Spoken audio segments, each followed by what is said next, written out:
thank you so much once again joining Francesca Brognoli from Italy, and it's a wonderful possibility to have people like you on RESO platform internationally covering different domains and expertise and different topics. That's the reason you are on board with us. It's a wonderful, once again, a possibility. Would like to move on to my first question. Important questions is, how can educators create an inclusive classroom for students with specific learning discord? An inclusive classroom starts with understanding learning disorders. The first step is to adopt a flexible and differentiated teaching approach, which takes into account various learning styles.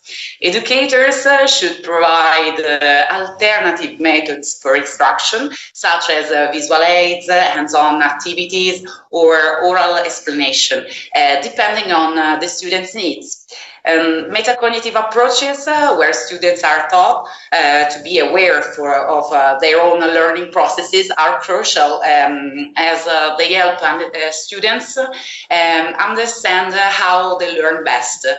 And additionally, fostering a positive, supportive environment where students feel safe to ask questions and express challenges without fear of judgment about them.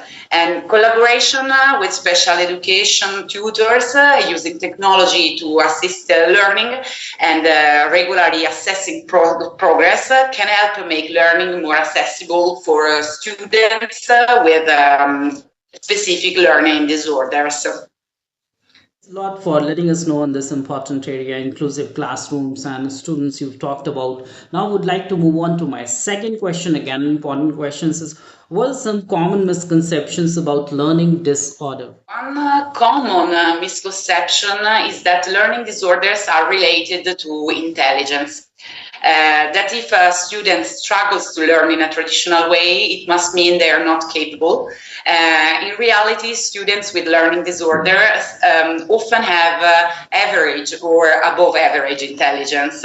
Their difficulties lie in processing or organizing information in ways that typical methods don't accommodate.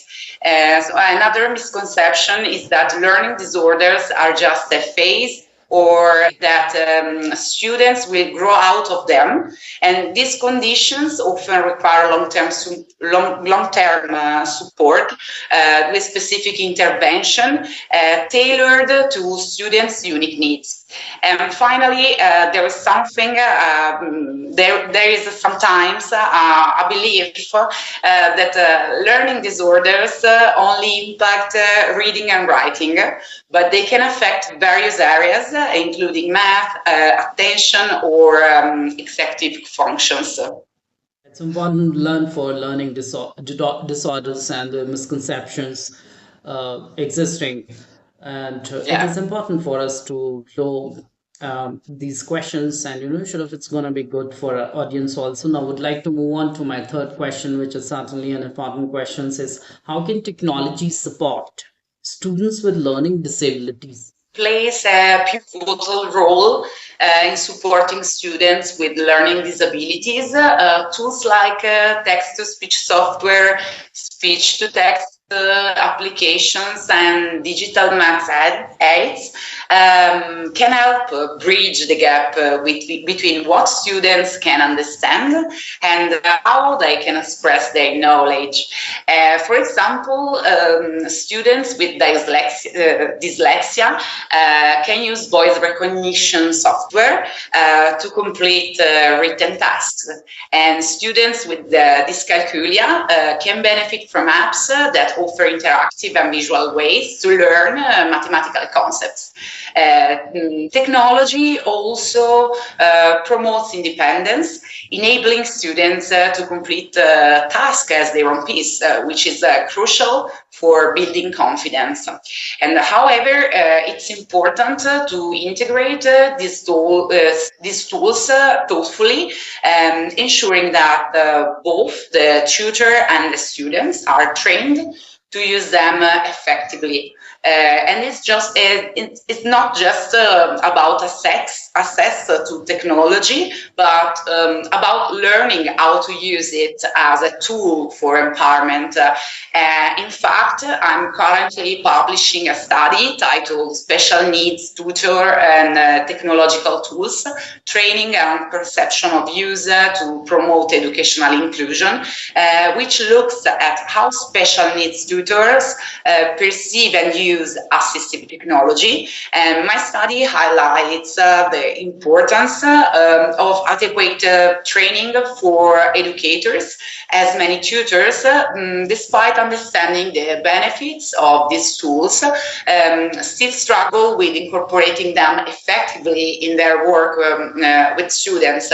And this underscores the need for more structured and practical training programs, which will allow the educators to integrate technology in a way that truly supports students' learning and fosters inclusion.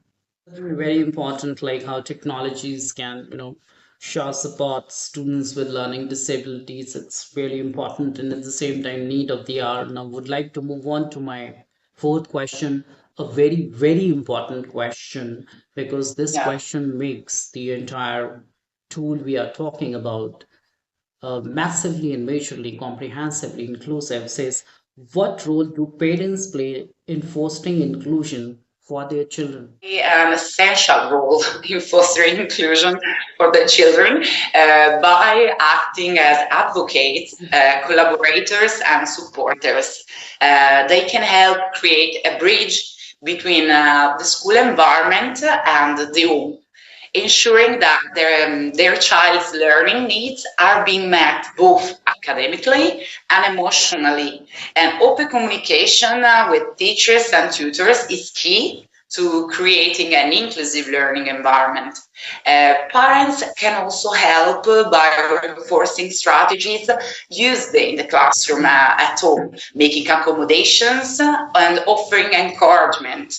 Additionally, it's important for parents to educate themselves about their child's specific learning disorder so they can better understand the challenges their child faces and how to support in their development. Encouraging self-advocacy in children is also essential, and parents can guide their children to express what helps them learn best. Lastly, it's also critical that there is a mutual trust between schools, families, and education professionals. Thank you so much for giving your comments on this important area, how parents can be instrumental and how they can, further make it more comprehensive and instrumental to deliver inclusive education for children with special needs. Now, I would like to move on to my fifth question, which is a rapid question, also a final question, but no worries. A very important question says, how can a school improve policies to better support neurodiverse students? In Italy, the law 170 of 2010 regulates the support for neurodivergent students in schools, but it still needs to be effective. Policies that recognize and address the diversity of learning needs, providing individualized support for students with neurodiverse conditions. And this means not just having a special education programs, but integrative, inclusive practices throughout the entire curriculum.